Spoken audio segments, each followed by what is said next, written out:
Vamos lá, segunda parte ou seja, o nosso segundo vídeo, dando continuidade à correção da nossa atividade. Você vai estar observando que na página 270 ele vai fazer assim, uma abordagem sobre os astros do sistema solar, tá? Então vamos lá. Astro do universo, no caso, né? Então ele diz assim: a luz das estrelas que as pessoas da fotografia ao lado estão vendo é emitida no momento em que elas observam. O que você acha aí? Tá? Então a gente vai perceber assim, que a luz, no caso que as pessoas estão vendo, elas não correspondem à luz emitida pelas estrelas no exato momento. Tá? Então a gente vai perceber que elas estão muito distantes da Terra, de forma que as estrelas elas se encontram a ano-luz. Então o que nós queremos dizer com isso é que não é no exato momento que as pessoas estão vendo aquela luz, tá bom? Então já passou-se um tempo aí para que essa luz possa ser emitida. Letra B. São chamadas as imagens imaginárias formadas no céu pelo agrupamento de estrelas. Essas imagens podem auxiliar o homem em alguma atividade? Cite uma delas. Nós vamos observar que esse conjunto de estrela, ela é chamada de constelação. E também que elas podem auxiliar o ser humano no caso da localização dos pontos cardeais. E aí, como a gente já vem trabalhando em outros, nesse capítulo mesmo, né, que os antigos povos, eles se orientavam pelo sol, pela estrela, pela lua. Então, eram alguns dos pontos que eles tinham para fazer essa orientação, tá bom? Número 2, ele está falando de uma pesquisa espacial realizada no século 21. Então, essa pesquisa, elas estão direcionadas a explorações espaciais para aprofundar o conhecimento sobre planetas. E mais abaixo, você vai observar que tem esse trecho falando da pesquisa, como realizou, né? E também o trajeto, o tempo.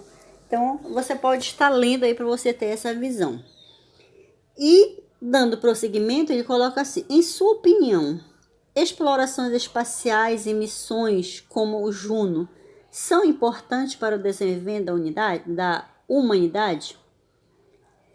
Olha, dependendo da resposta sua, podemos também estar opinando aí, dando ideia para uma possível... como é que eu poderia dizer para vocês? Um possível esclarecimento, né? Que são importantes, sim, principalmente para o conhecimento científico. Isso tanto no campo da ciência, mas também fazer essa exploração, não totalmente, mas parcialmente, tá? E a partir dessas observações, permite a melhor compreensão do universo. Quer dizer que, através das sondas espaciais, o cientista ele passa a conhecer melhor o universo. Número 3. Complete adequadamente o quadro abaixo. Aí você tem os elementos químicos, tem o símbolo, tem a massa, tem o próton, tem o nêutron e tem o número atômico. Tem uma turminha na sala que tá fera nesse assunto. Então vamos lá. O alumínio, o símbolo dele, a massa dele é 27, o próton é 13. Nós não temos o nêutron. Então como é que nós vamos fazer para encontrar o nêutron? Você vai pegar o 27 e diminuir de 13, que você vai chegar ao valor de 14. O chumbo, ele tem o número de nêutron e o número atômico. Como é que você vai encontrar a massa? Você vai somar 126 com mais 82 e você chega ao resultado de 208. E qual vai ser o número de prótons? É o mesmo número atômico, no caso, 82. O estânio tem o número de massa, tem o número de prótons. Qual vai ser o número de nêutron?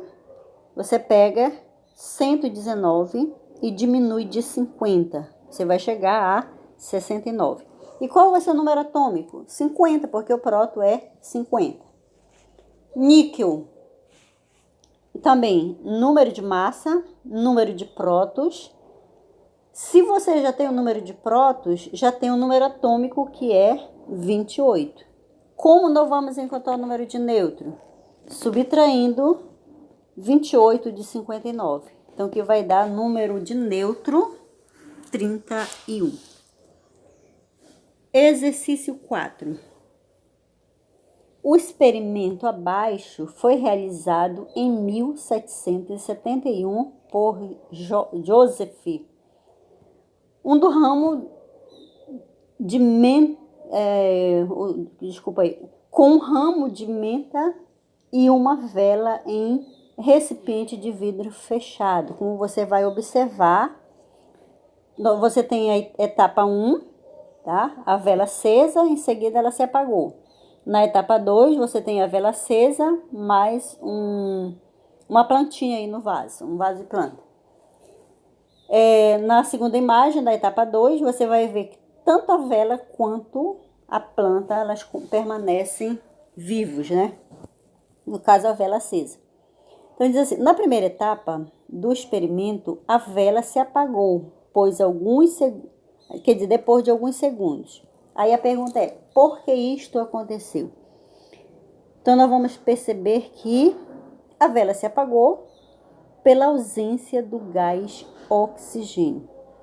Então, a gente vai perceber assim que para que a combustão do pavio da vela permaneça acesa, seria necessário a presença do oxigênio. Então, como não teve oxigênio, ela simplesmente se apagou. Já na segunda situação, você vai ver que a planta ela já fornece, claro, não com tanta intensidade, mas ela está produzindo aí o oxigênio. A vela ela consegue captar essa quantidade de oxigênio, tá?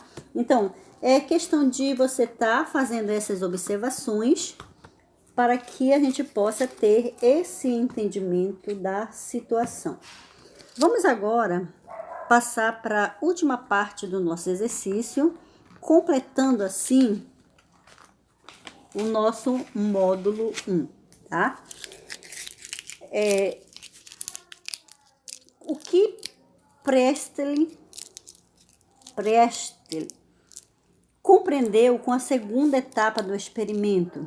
Então, você vai perceber que o gás, oxigênio principalmente, proveniente da fotossíntese, no caso do ramo da menta, ele permitiu que a vela continuasse acesa, tá? Então, você vai verificar que a vela continua acesa porque a menta, ela permitiu esse momento, ou seja, a produção do oxigênio. Leia o trecho a seguir da reportagem. Então, você tem uma reportagem falando sobre o excesso de gás carbônico faz com que a árvore economize água. Aí você vai estar observando, né? Aí vem a letra A. Como o fechamento dos estômatos pode estar relacionado à economia de água na planta? Agora há pouco a gente respondeu uma questão idêntica a essa. Então, a gente vai dizer que o estômato, no caso, eles são a principal ou o local onde ocorre a transpiração da planta, seja pela perda da água ou pelo ambiente. Então, essa liberação de água para o ambiente, ela ocorre quando o estômato ele está aberto. Assim, quando ele se fecha totalmente ou parcialmente, a planta ela reduz a quantidade de água perdida para o ambiente, tá? Então, economizando assim a água. Então, é por isso que, veja bem, Quando o fechamento dos estômatos, ele está diretamente relacionado. Então, se ele está fechado, ele vai reduzir essa quantidade, ou seja, vai economizar água, tá? Letra B. Você acha que o fechamento dos estômatos pode interferir na realização da fotossíntese da planta? Eles estão, eu poderia assim dizer para vocês, ligados diretamente ou relacionados diretamente ou principalmente com o local em que ocorrem essas trocas gasosas. Isso na planta, tá? Como, por exemplo, a absorção do gás carbônico. Então, o gás carbônico, ele é essencial para a realização da fotossíntese. Se o estômago está fechado, a planta ela vai deixar de produzir a fotossíntese. Não é que ela vai parar de produzir a fotossíntese, ela vai produzir em menor quantidade. Ok? Então, até aqui foi a correção do nosso exercício. Espero que você tenha acompanhado.